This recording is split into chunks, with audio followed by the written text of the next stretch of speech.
How's it going, fellow fasters? Welcome back to the channel where we use extended water fasts as a tool to improve our quality of life and just feel way better in general. Today's video, breaking your fast. Now, of course, it's a little different breaking an OMAD fast or a 24 or even a 48-hour fast.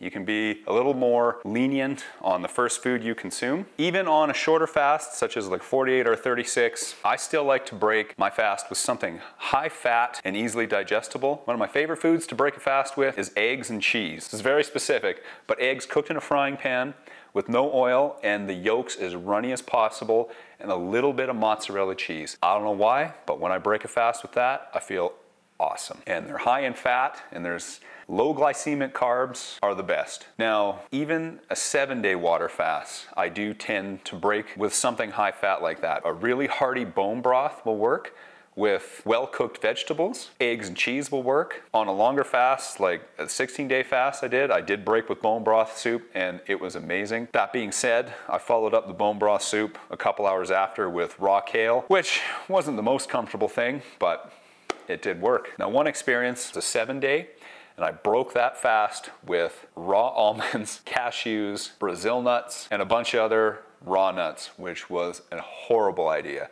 I do not recommend that. It gave me a really bad stomach ache, and it was not fun to pass those because my stomach was not able to digest them. I learned through that experience, and now if I am going to consume a healthy fat like nuts, nut butter. Nut butter works great. Tahini, cashew butter, nut butter blends. Those are all great things to break a 7-day plus fast with as well. Now, I know it's a bit controversial. Some people freak out and say no, and they want to break a fast with high glycemic things like fruit juice or fruit, which I think is a horrible idea. Because why, when you're so insulin sensitive, would you want to just hammer your system with a super high glycemic thing like fruit juice or fruit or anything like that? I think it's a horrible idea. I find breaking a fast with something hearty, like high fat, easily digestible fat, low carb, and moderate protein. I wouldn't ever eat any kind of meat or anything, even if you're craving it. It's just harder to digest. Start off with fats. Your body, after fasting, is running on pure ketones, so give it some fat, and then that will extend the benefit of your fast too, I personally find. Because then if you break your fast with high glycemic carbohydrates, I've done it before and I find I crave those things then.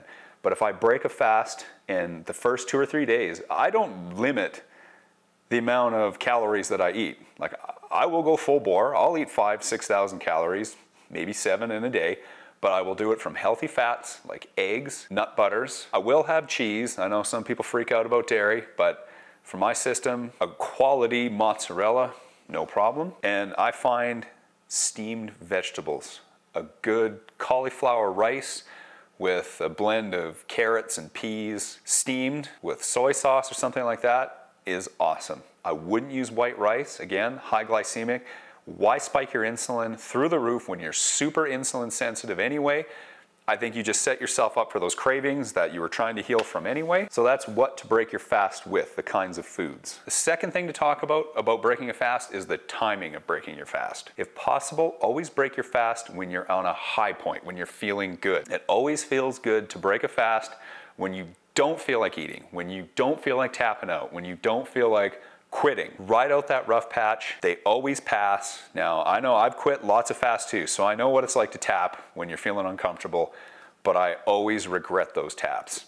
I never regret tapping when I feel great. And I think that's because when you're feeling shitty, your body is doing some kind of healing process, some kind of detoxification, healing some kind of health crisis that maybe we don't even know we have, healing some kind of injury, and that is when it feels uncomfortable to fast. And so you want to let it complete that process. And usually if you're fairly healthy overall, those little health crises pass relatively quickly. And so once it's complete and then you feel better, here's the catch-22. When you feel better, you don't want to break your fast. You want to keep going. At least me personally, I say, oh my God, I feel great now. Why would I break my fast? I'll keep going. And then 12 hours later, I hit another health crisis, or I start to feel shitty, and I'm like, why am I doing this? Oh my God.